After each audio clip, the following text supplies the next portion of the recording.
This is Duke University.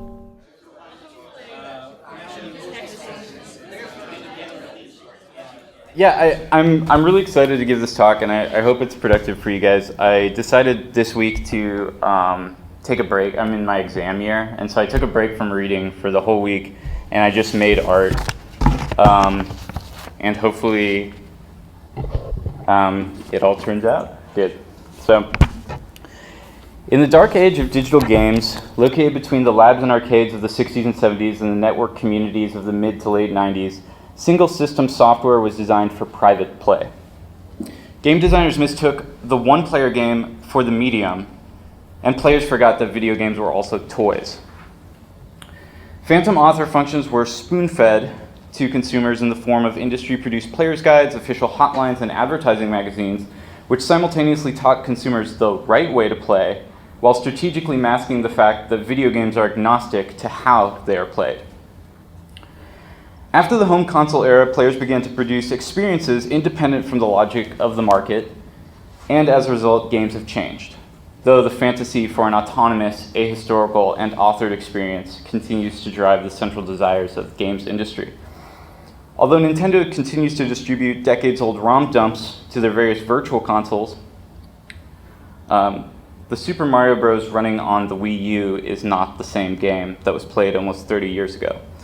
The intimate, serialized experience of private play has been radically transformed and reinvented through both the physical network and the network subjectivities of contemporary players. Once players began distributing hacks online, building multiplayer interfaces, competing in telematic races, and imagining the game in terms of a cultural history rather than software and hardware, Super Mario Bros. Began to operate as a medium for making metagames, what Jordan Bardee calls ontological toys, with an infinite shelf life that thrives within a playable network.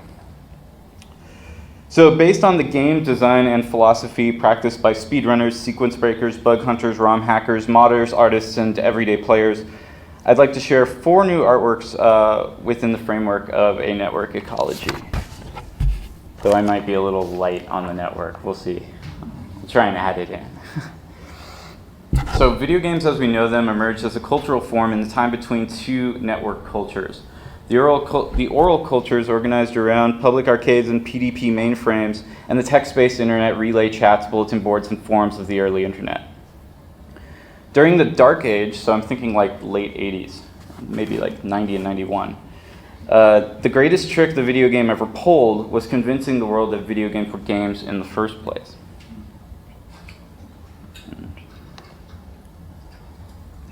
My arrow's not working here? Okay. After the great video game crash of 1983, the distribution and sale of the Nintendo Entertainment System in American toy stores was a blatant attempt to rebrand the medium as a children's entertainment in contrast to the Atari's video computer system. So this is the entertainment system, not a computer system anymore. Rather than courting computer hobbyists, the NES was packaged with ROB, Rob, the robot operating buddy, and became one of the first video game systems marketed and purchased for, rather than by, their new target demographic, children. Unlike its Japanese counterpart, the Family Computer Disk System, or Famicom, the NES was skeuomorphically designed to ape the cartridge-based front-loading VHS decks central to the American den in order to insinuate itself within the media ecology of 1980s and 90s living rooms. To further control and capitalize on these domestic spaces, Nintendo invented and implemented proprietary anti-piracy technologies, which allowed them to certify what type of content appeared on their closed system. Play was further and more covertly regulated through didactic and pedagogical documents published in the form of gaming magazines and tip hotlines, each of which were, by the mid-80s, funded by game development companies themselves, like Nintendo Power, which was funded by Nintendo for, I think, 20 years. Since 1985, the video game industry has continued to enclose games in general, calmly converting players into gamers and transforming games into a specific set of packaged products. So play becomes fun. Just as Catherine Malloby writes that humans make their own brain, but they do not know they make it, I'd like to argue that players throughout the history of video gaming constantly make their own metagames, but the logic of the marketplace obfuscates this form of critical practice. The video game conceived as a copyrighted piece of code, a patented set of processes, or the protected intellectual properties are not in fact what we play in front of the television screen. Video games aren't games, at least not in the traditional philosophical sense, and Steph and I have written about this. Just as finance capital trades on the pure abstraction of the market, video games mobilize abstract rules in terms of mathematical formulae, computational processes, and intellectual property. So Mackenzie Wark determines that without exception, games all come down to a strict decision: out or in, foul or fair, goal or no goal. Anything else is just play. And play is what I'm interested in. So the metagame then emerges as a material trace of the discontinuity between the phenomenal experience of play and the abstract rules of digital games. From the simple act of pressing start to the most elaborate player-created constraints, fan practices, and illusory attitudes. So briefly, metagames, and this is the topic of a book I'm writing with Steph right now, metagames are games about games. They're games created in, on, around, about, between, and through other games. Metagames and metagaming can function as a broad discourse, a way of playing, thinking, and making games, from player-created modifications to ironic parodies, and from fan fiction and forum discussion to the latest trends made popular by professional players. Metagaming turns autonomous and abstract pieces of software into human forms of play and turns player into game designer. So this obviously was part of my thinking when designing speculation with Kate and Patrick and the rest of our collaborators. Like Malibu's concept of brain plasticity echoes Marx's historical materialism, metagames uncover an alternative history of play also, defined not by code, commerce, or computation, but through a practical engagement with video games as a medium. So in short, humans make their own games, not brains, but they do not know they make them. So Steph and I have determined that a new term is needed to distinguish between those aspects of play that have not been fully subsumed within an attention economy that, as Stiegler writes, produces the proletarianization of the nervous system by harnessing the libidinal energy and attention of consumers come workers. So echoing Malibu, the proletarianized activity of the player worker within the social factory is a cognitive labor power utterly devoid of knowledge. That's Stiegler. And like I'm interested in play, I'm also interested in this knowledge, which I consider to be a code word for experience in general. So although the cognitive has been reduced to calculability, we do not know how our attention and neuropower is being expropriated until the emergence of a critical play functioning in terms of plasticity. So for Steph and I, this truly plastic play is the metagame, this kind of radical game. So the term metagame has already been taken up in discussions around the material and historical instantiations of play in various communities of players. So for example, Daniel Artosis Demkowski, one of the most famous and influential StarCraft II commentators who works in Korea, insists that the mind games played between Korean pros who make a living out of their once leisure activities and in the process write the history of play around Blizzard's RTSs, those mind games are the most beautiful part of the game. He writes that the most beautiful thing in my eyes is the intricate dance and the strategies and build orders take around the current metagame. The metagame is the concept of shifting strategies based upon what's popular at the time. The metagame is not the same everywhere. Each and every region has its own metagame. There's so much more I could write about the metagame. It's even more than I made it out to be, but really impossible to explain fully. Similarly, Cosmo Wright, one of the most popular speedrunners on Twitch TV and founder of Speedrun, one of the founders of Speedruns Live, is the fastest known player of Nintendo's The Legend of Zelda Ocarina of Time and The Legend of Zelda The Wind Waker currently, and considers his progress in these games as part of an ongoing metagame. Cosmo notes that while I believe pretty strongly that you can always go faster, always, I see people meeting goals and saying I'm done. The closest to that happening was when I got a 457 for The Wind Waker before dry storage, which is a technique for playing the game faster and breaking it in different ways. So dry storage got discovered and I was reinvigorated to stay on top of the current metagame. I have been so ever since. So Cosmo continues to speedrun in order to participate in new thoughts, strategies, and discussions that are continuously evolving around these decade-old games. Unlike the video game, the metagame is local and it's material. It can never be beaten or fully consumed. Where the video game never changes, or so they say it never changes, the metagame develops through time. Video game software becomes a platform for developing new ways to play. The metagame can never be reduced to the desires of the original designers, advertisers, consumers, or even players. We make metagames, though we do not know we make them. So one of the most popular platforms for producing metagames is Nintendo's Super Mario franchise. Alongside the original Super Mario Bros. Trilogy on the Nintendo Entertainment System and the ever-expanding Super Mario Land, World, Sunshine, Galaxy, maybe Universe, makes sense, right, with Wii U. Along with these titles, there are a host of player-created variations that circulate on the internet. So beyond simply building modifications or mods using classic Mario game engines or completing Mario games in record time, oh god, can I mute? I might not be able to. We'll see.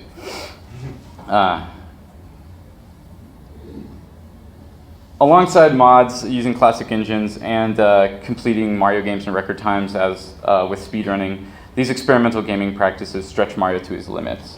So there have been Mario quad runs. I can't mute. In which the first 4 Super Mario titles are played simultaneously, and Mario mashup starring Mario and other 8-bit era games. This is gonna have bad music too.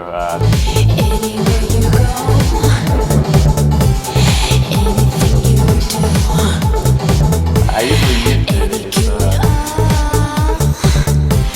No.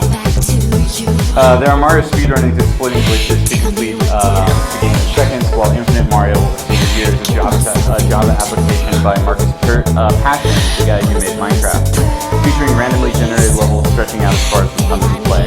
There are dozens of automatic Mario sequencers that convert Super Mario World levels into J-pop beats, automatically propelling Mario across each level like a proverbial bouncing ball of synthesized music, while actual Mario mods make it difficult for the player to do anything at all.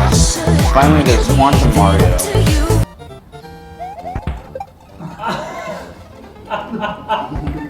An emulator by Andy McClure used to play with the Everett Wheeler Many Worlds interpretation of quantum physics and Mario AI competitions that have been held at PhD level since 2009 in many computer science departments across the globe.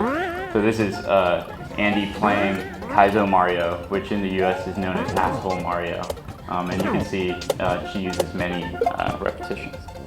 So even Cory Archangel's Mario Clouds, one of the first game mods exhibited in the Whitney Museum of American Art, modifies Super Mario Bros. And attempts to evacuate the game of all content except the blue monochromatic sky and a few blocky leftward floating cloud forms. From remakes of ROM hacks to speedruns of sequencers, Mario has been manipulated, duplicated, generated, appropriated, and aggregated. These metagaming practices have developed as players grow bored with the standard challenges and begin to metagame the limits of the software itself. So the 4 works I'm about to present, I consider them to be a platform study, a way of combining historical and technical research with a critical art practice. But rather than beginning by thinking of platforms in terms of hardware or software that's packaged for consumption, I want to start from the platform of play, or the metagame, and then reverse engineer new artworks from various cultural practices. So the projects I'll show take their inspiration from speedrunning, tool-assisted speedrunning, ROM hacking, and finally hardware reproduction to build new games. The first piece I'd like to share is called 457, a number that represents one horizon possibility for Super Mario Bros. And the ultimate goal of a speedrunner named Andrew Gardikis. What he calls his gaming masterpiece is 457. So a speedrun, or a real-time attack, is the competitive attempt at completing a video game as quickly as possible. Published by the Speed Demos Archive and competitively raced live at Speedruns Live, speedrunners are expected to use every method at their disposal, including glitches, to minimize time, while side issues such as entertainment are secondary. Though playing a game quickly seems obvious, and it's clearly suggested in the level design of certain video games, like for example, the timer at the upper right-hand corner of Super Mario Bros., speedrunning as a practice takes this logic to its extreme, sometimes absurd conclusion, and in doing so, challenges the very notion of what a video game is and can do. So speedrunners then don't merely choose to play games fast, but in the act of applying an unnecessary obstacle or speed constraint to a set of invariable mechanics, they invent new games. So one of the first and most famous games to speedrun is Nintendo's Super Mario Bros. And Andrew Gardikis has held the world record in that game for the last 6 years. Since 2011, Gardicus has continued to work on this record, so it's like a competition of one at this point, whittling down his time frame by frame. His goal is to trim, currently, like as of tonight, as of yesterday night, his goal is to trim 9 frames from his current time of 458.14. He needs a 457 in order to retire from gaming forever.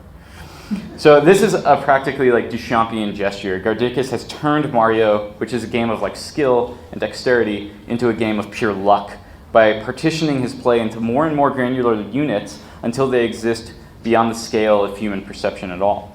So my piece here, 457, documents the history of that play by montaging hundreds of Andrew's attempts leading to his latest record. So here's the first piece I want to show.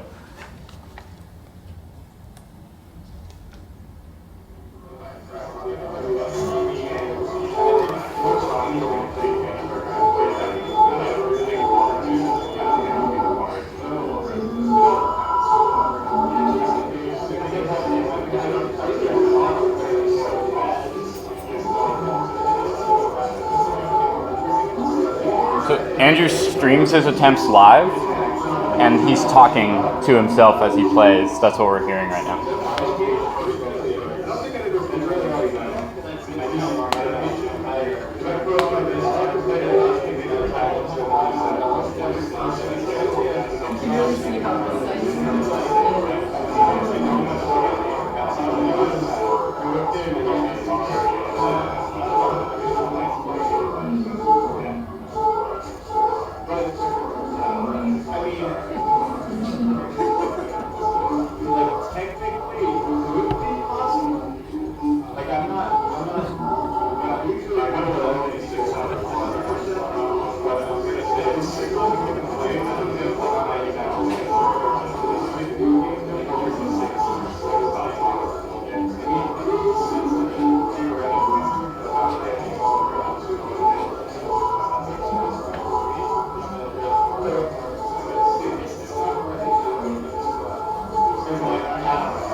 This is the hardest trick in the game. You'll see most of his videos drop away at this point.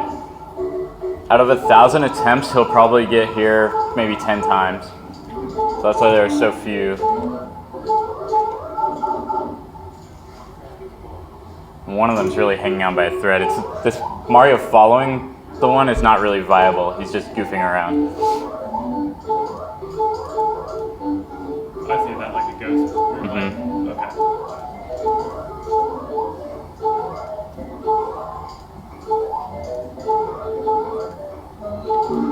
It's amazing how the obstacles start to disappear.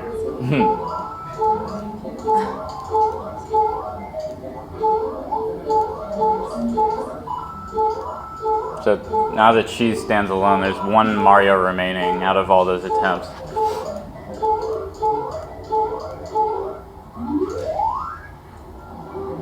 many cubits? About 100.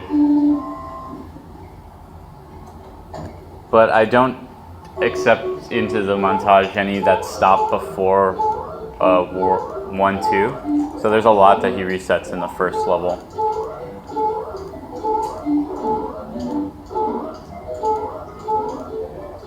And is this tool assisted? This is not tool assisted, this is live.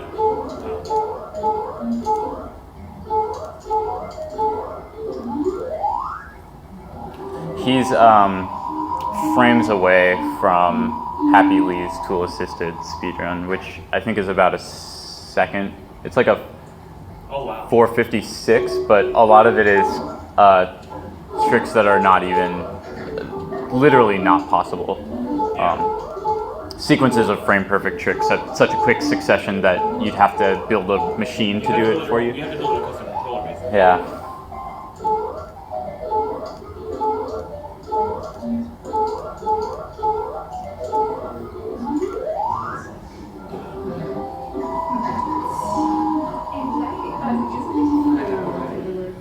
So there's a really difficult trick, a wall jump coming up in this level that ends a bunch of runs.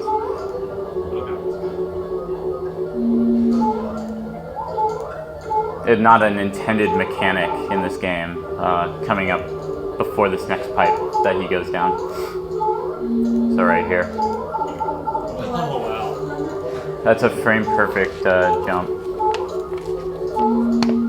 Meaning it takes one frame of input, but it's also pixel perfect. So it's two variables that have to be precise, digitally precise.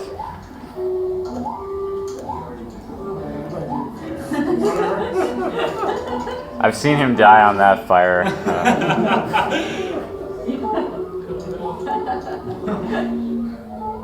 Oh my gosh! I don't know.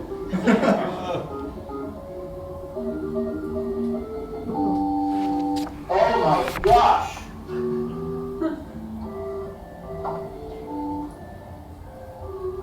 Oh my gosh! What the? What? I don't even know. Ah!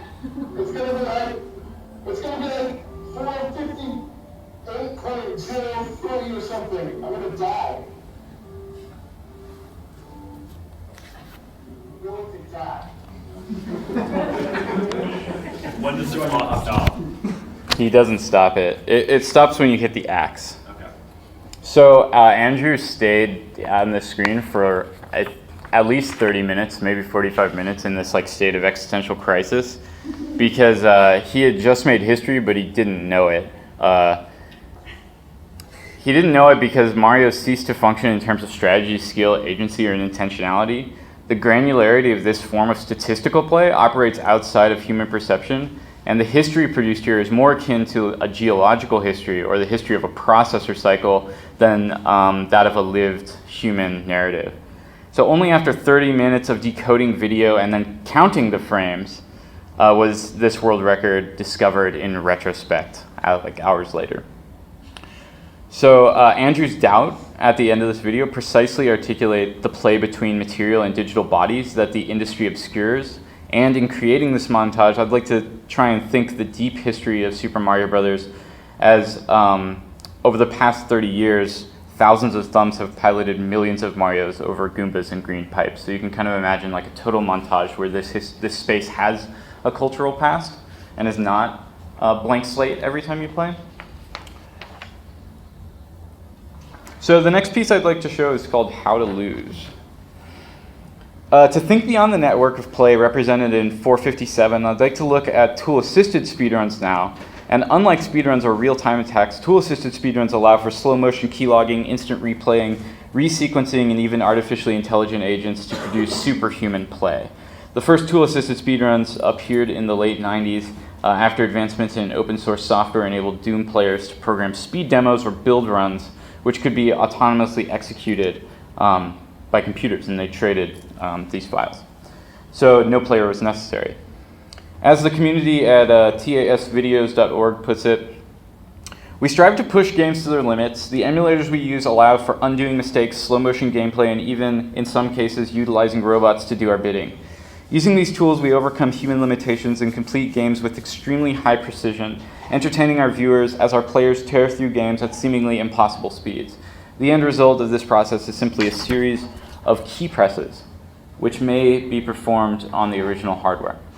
So in logging the RAM state for every frame of a given playthrough or recording the specific inputs on simpler games like NES games, tool-assisted speedruns produce a deep history of specific instances of play. So unlike Andrew's speedruns, there's no need for decoding video and counting frames because TASs operate at the level of the frame in the first place. So in 2003, Alexander Galloway, who's a Duke graduate, produced one such record of a single playthrough of Super Mario Bros. So formatted as guitar tablature and hosted by the Radical Software Group and Rhizome, Galloway's How to Beat Super Mario Bros. Or RSG SMB TAB operates as a conceptual artwork in which play is reduced to linear patterns of input and then recast as a guide for novice players alongside video demonstration. So Galloway's ASCII satire of a typical game FAQ walkthrough deploys a conceptual aesthetic in which textual instructions take the place of the art object, and in the heyday of game art and the 8-bit aesthetic in the early 2000s, the satire functions nicely alongside Super Mario Clouds, which Cory Archangel was a member of this radical software group as well, so they worked together. However, once we see the rise of computational forms of performance like the Black MIDI, impossible music becomes possible electronic music. Have you guys seen this?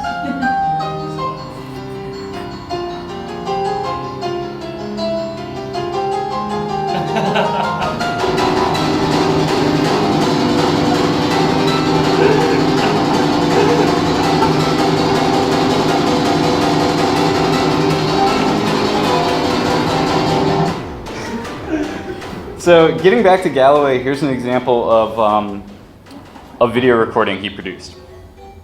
Well, they're very quiet. They're all of his hands, and they're hosted alongside these tabs, which are kind of like guitar strings. So you could play this on guitar, given you had the right mechanics. So I wanted to learn how to win Super Mario Brothers. Instead of taking it as like a satire, I wanted to think of this as a metagame and as a practice. But to do that, I had to cut away parts of the tablature first. So I edited it by hand to just get rid of all the extra notation.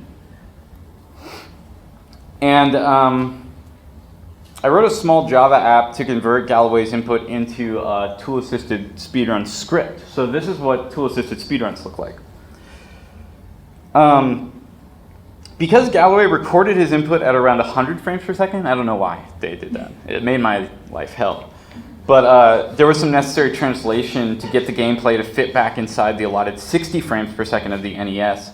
So if you throw a 100 frames per second toss in a 60 frame system, it's going to desync. Like, they're not going to make any sense.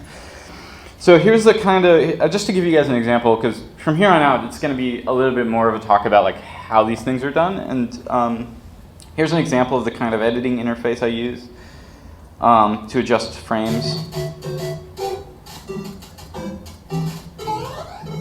So you can see Galloway's running right here. And I go through and check to make sure the sound I'm hearing in the tool-assisted speedrun line up precisely with the sound in the videos he fortunately left us. So using those two pieces of information, his tabs and the sound of the video, you can really get close in deducing, oh, if you hear a Goomba pop on beat, the upbeat of 3 on the 4th measure of the song, that means he couldn't have gone under, he would have to go over. And so, like other tool-assisted speedruns, this turned Mario into a puzzle game, a slow and situated puzzle where I'm trying to get as closely as possible back to Galloway. And here's the result, lined up with his music. You might notice 1 or 2 problems, but I think it's pretty good.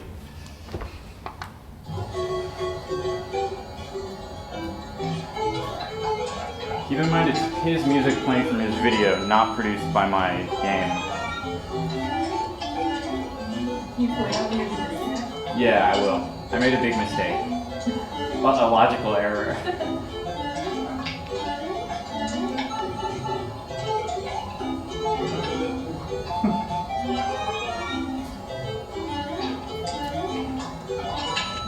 That's real tricky. Here's the logical error. Look at his finger. He should be going over, but the rest is fine. I'll fix it.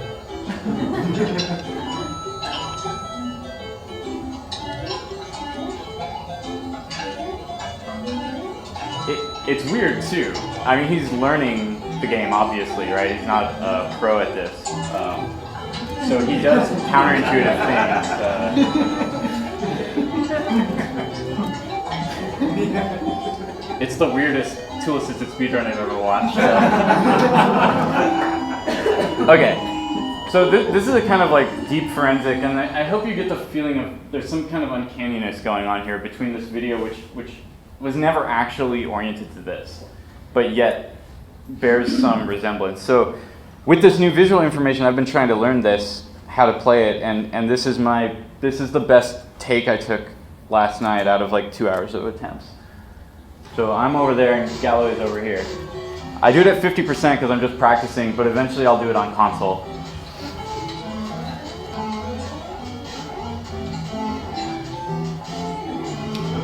are you trying to play the guitar? I haven't tried anything with music, but this is very musical. Like my notes are all on, like they look like sheet music. Well, you're reading the sheet music to play the game, you're not actually... I'm watching his video and Okay. remembering my notes. Alright.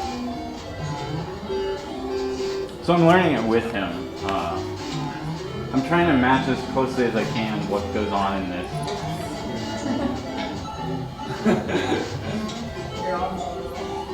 I get back on here.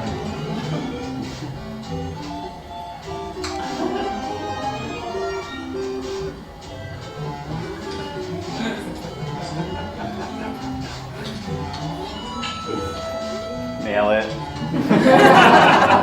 It's gonna be a lot harder at speed. This is my favorite part. It's easy to time, but I jumped there, so that's a mistake.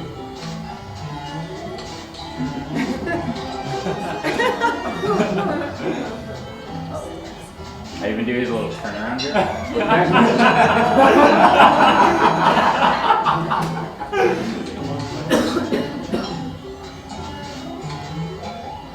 He doesn't run through this whole section. It's really bizarre. It must be really hard, like, hold back for you to make it. I keep shooting fireballs by mistake.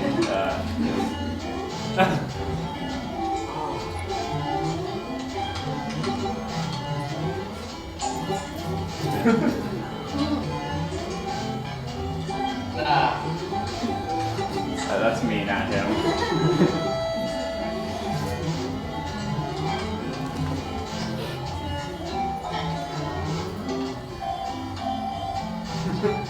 That was a mistake, but that one is actually really good.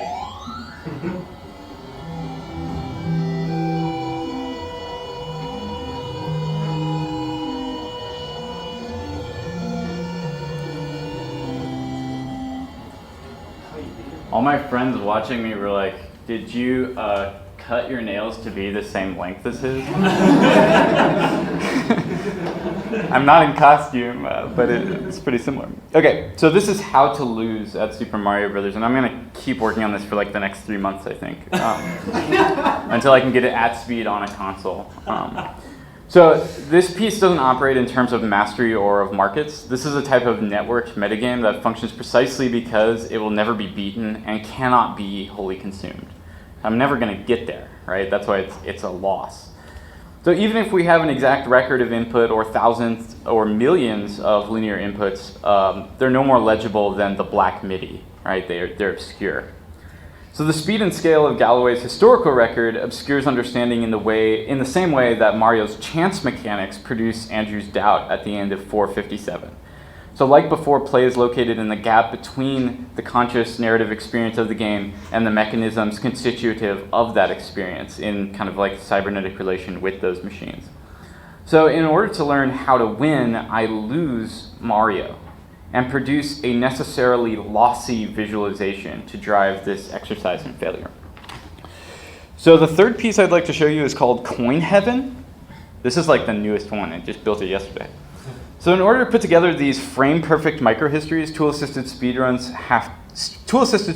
have to hack. And ROM hacking is intimately related to speedrunning and represents the next phase in this media archaeology and our first contact with the electronics driving these digital games. So whereas the phenomenal experience represented in 457 resulted in a disconnect between embodied knowledge and the formal mechanisms driving computational systems, and the Sisyphean task of how to lose foregrounded the impossibility of ever fully accessing those temporal domains, Coin Heaven, this next piece, positions these exercises back into an economy of desire, and in doing so reveals the utopian fantasy at the heart of both games and art. So at romhacking.net, a conglomerate of many smaller hacker communities, they believe that ROM hacking comprises both the analysis and manipulation of data and that hacking can appeal to the spirit of exploration, creative problem solving, and engineering. Thanks to the subject's breadth and its propagation through the internet, ROM hacking has become an art form of sorts. So arguably one of the most famous ROM hacks, which is also an artwork, I think non-coincidentally, is Cory Archangel's Super Mario Clouds. So this was exhibited at the Whitney in 2003, and Archangel claims that, quote, Super Mario Clouds is an old Mario Brothers cartridge, which I modified to erase everything but the clouds. And it's a nice idea. So after interviewing the artist for the New Yorker a few years ago, Andrea K. Scott writes that Archangel's idea was as simple as silk screening soup cans. Take the code of the classic 1985 Nintendo cartridge and erase everything but the clouds, which typically drift behind the action. And I think Scott is more right than she knows. And as Foucault wrote at the end of his book on René Magritte, a day will come when, by means of similitude relayed indefinitely across the length of a series, the image itself, along with the name it bears, will lose its identity. Campbell, Campbell, Campbell, Campbell. That's the four last words of the book is Campbell. So this is not a pipe, and this is not soup, and this is also not Super Mario Brothers. So luckily for us, though, Archangel embraces the hacker ethos and has open sourced much of his artwork. With that kind of transparency, it's bizarre that no one mentions that Super Mario Clouds is not running any of a Mario's original PRG ROM or program ROM data. Archangel even notes on GitHub that to compile this code requires Bob Rost's NBasic, which is a basic compiler for the NES, and the 6502 compiler NES ASM. So Super Mario Clouds is less like a hack and more like a homebrew, a new piece of software developed in the aftermarket economy that surrounds a few of these now vintage systems. The pixel-wise movement and the speed and the randomization of the clouds coming in on the right-hand side, and even the coloring of these inner parts of the cloud don't actually match Miyamoto's game. So following Archangel's advertised process, let's see here. I just wanted to explain very briefly because I don't even know if I started my timer. No, it's at 0, so I win. Most NES games, and especially the early ones, they split their data into two halves. So you can see on here, one is marked PRG, which stands for program. The other is marked CHR, which stands for character. This is like an originary schism that separates like the actual game logic from the graphic assets. And so you could bust up your team and have somebody work on syncing the graphics into however many bits, and then other people will work on the programming. So you can buy equipment for ripping the data from those ROMs. And I should say too that, well, I think I get to it actually. You can buy equipment for ripping data from those ROMs. So this is Bunny Boy, who runs Retro USB. He's an aftermarket game developer. This is Copy NES. It's a system for actually getting hex dumps from the chips that you can desolder from the NESs. You can also get them back onto EEPROMs using like a Willem burner or these other EEPROM burners. So once you have that hex dump, PRG ROM and character ROM, put it together with a header, and that's the ROMs that you guys download on the internet if you've ever played a game on your computer. That's all they are. They're really close to what's being stored on these various chips. You can edit these. So this is some actual coding that I did, which was horrible. But I did some hex editing where I would use a debugger to disassemble the hex dump for me. But I wouldn't actually code through the debugger. I'd actually go in and change hex by hex to address the differences that I want to make in Legend of Zelda. Or you can disassemble this into, you can disassemble this into a human legible form. So this is what I did to get rid of the music, for example, in the piece I'm about to show you, Coin Heaven. So in the disassembled version, which is nicely commented, I'm changing all the pointers for all the different types of music to silence. And once we reassemble this, dump it back on a ROM. Well, you'll see in a second, I'll actually do this process in the video. Okay, that's all good. I have like a little bash script here that will, when I find it, dump that stuff, and then when we rerun it, we should hear silence.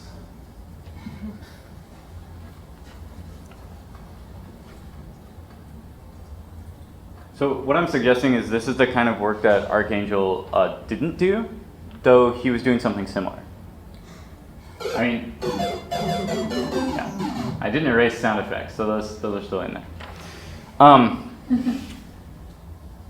Okay, and so once you got this stuff, you can actually dump it back out into hex, burn it back onto a ROM, and play it in an original console, which I'm not going to demonstrate until the end. But so this is the process on his website that Archangel advertises that the piece was made, though really his PRG RAM is not related to the Mario Bros. Program, only the character RAM.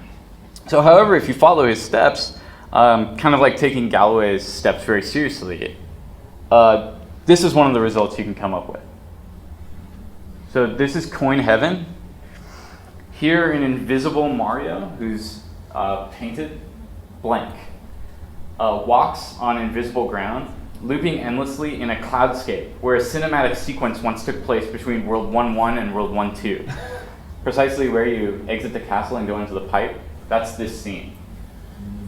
So as you can see, beyond the speed, the pattern of the clouds, there's something very different in my piece from Archangel's. I mean, they look kind of similar, the speed's off. A lone coin remains. Okay, and so this coin is actually the bane of many ROM hackers. I'm going to do more research on it, but this coin is basically redrawn on top of a sprite, frame by frame, and it's part of one of the timing operations that run the overall engines. So if you change the sprite, the game crashes. If you if you try and delete it in the code, you can turn it white. That's how far I've gotten. But basically, time does not move without money, and making it invisible crashes the game. So all that's solid here doesn't melt into air, as the coins symbolize not the formal autonomy of games, art, and capital, but the desire for a type of utopia in which these practices operate without material base.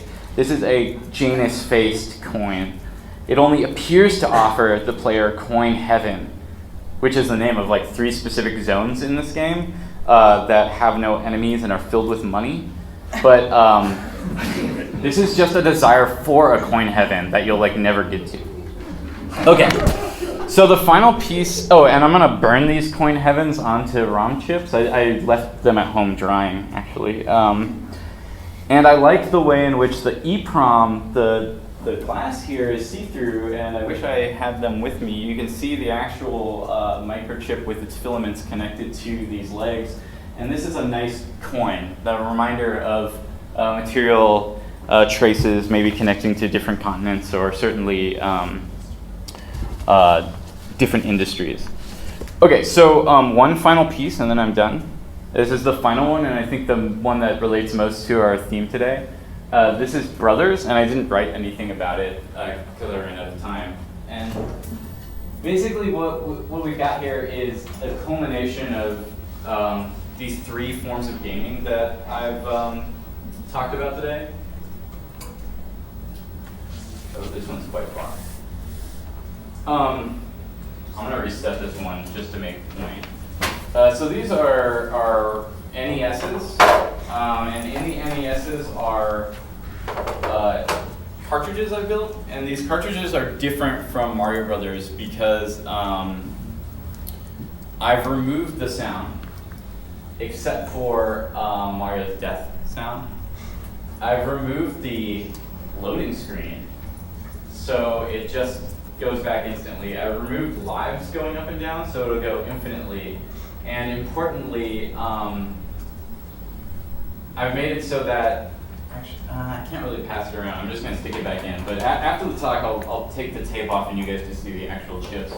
I've made it so that, I need to initialize this.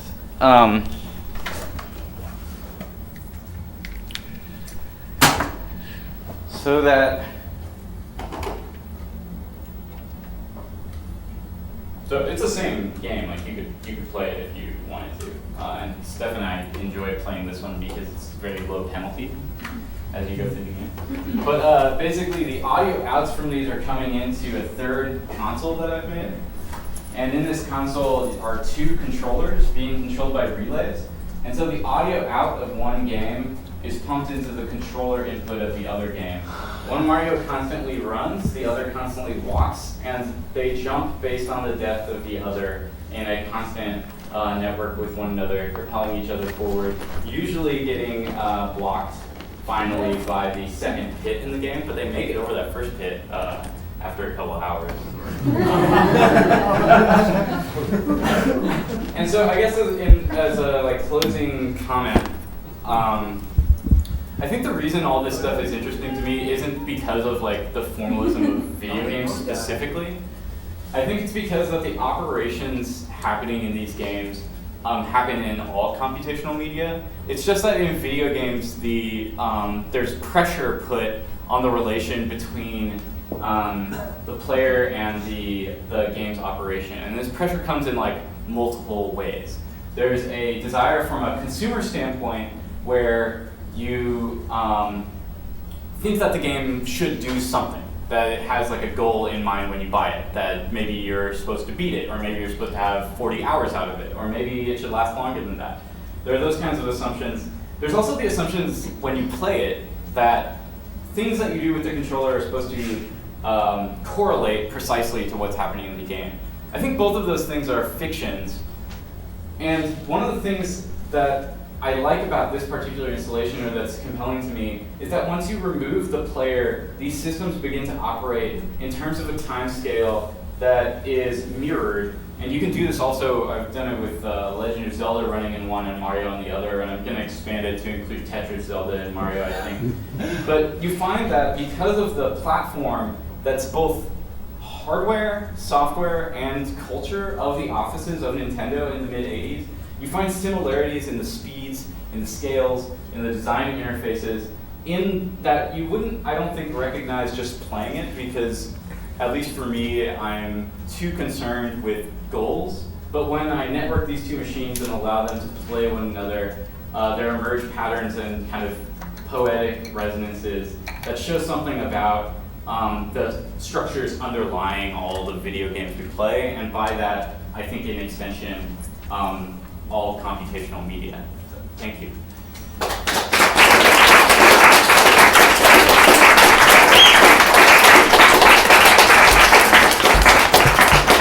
Yes? So I guess you were saying that in a way, every game you play is a meta game experience. Yes. And you show some examples where that's clearly the case. But then what about a less obvious example where someone is just playing Contra, completely oblivious to any secrets or glitches there may be, just acknowledging the game's rules, trying to beat the game as it is, or even something like Pac-Man or Pong? Yes. How would that also be metagame? Yeah. So I believe because the formal operations of these systems are always distinct and always have supplements that are not fully accessed by the player, whether that be a timer on that coin that I never knew about, or something even more basic, a voltage-controlled logic gate. Because those things are in operation, whether you're playing or not, there's always going to be something that escapes your knowledge and your experience as a material body, as a conscious human, things like that. So in that gap, I think there's always a chance for interpretation. Meaning, when we sit down to play Contra, even if we're playing it traditionally or as we're supposed to, we're still choosing certain things about how we're playing it that are not a part of the game's physics, not part of its mechanisms, and not determined by its operation. And I would call all those micro things, like the decision to even start playing Contra, a metagame. Now, how that connects back to art, I would say not all metagames are useful thought experiments, and just saying that every game is a metagame is kind of not helpful. I think certain metagames are really useful though. The same way I think like sure, like a lot of things could be categorized as art based on its relation to a set of discourses. Not all of it is productive though. And I like to focus on like the productive metagames and the productive art, if that makes sense. But we can talk more about like the formal difference. I have some like philosophical stuff to say about that, but let's move on to the next question, if there is one. Yes, please. So one thing I'm really interested in are games as systems of rules, and these rules creating spaces. And you discussed the space before when you were showing us, you know, it as a puzzle. And I'm just interested on like the ideas about how game developers with like DLC and whatnot respond to emerging gameplay. And for example, you know, the sports that people make up. Well, how you know, League of Legends, which is super popular now, start off as a Dota, which was a mod of Warcraft. Yes. Yeah, the final chapter of the book Steph and I are writing are on the financialization of Dota and its long history. And in that, there's a long discussion of what does it mean for a developer to respond, for example, to these types of activities? Or what kind I think like a more broad question is what kind of metagames do developers play? Mm-hmm. And I would say they're playing the same ones.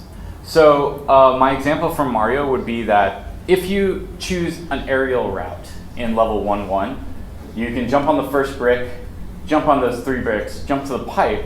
There it's clear sailing, pipe, pipe, pipe. You're missing all the enemies. The first place where you have to touch down and the only place in the entire level that you have to touch down is a pit.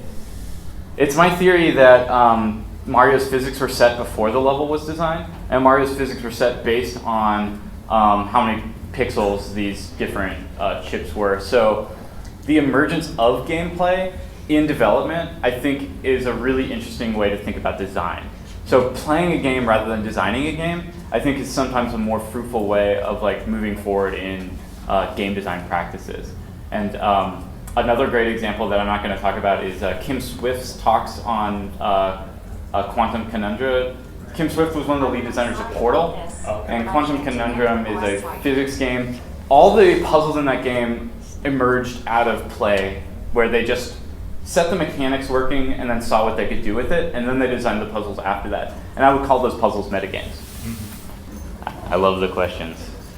Patrick, I have a question for you. Yeah. So, you know, you're citing Mackenzie Work, who has this argument that like the world is a game or whatever. That this is, and so you've obviously got some thoughts, like more broad thoughts about experience. And at one point you said game and experience, I consider them the same thing or something. So I said knowledge and experience. Knowledge, okay. Yeah. So how does this? Where does this go in relation to that?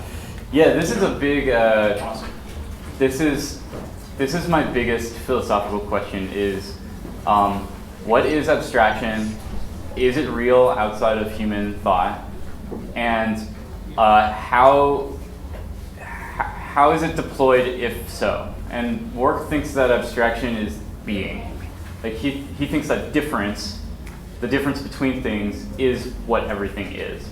And so for him, he's able to move from video game to talking about the world more generally because of that kind of core belief. And I think Galloway also follows this in some ways when he talks about digitality, or even his talk at Duke he did a year ago on Marxism without digitality, in which he imagines an ancient Greek society in which difference never was invented.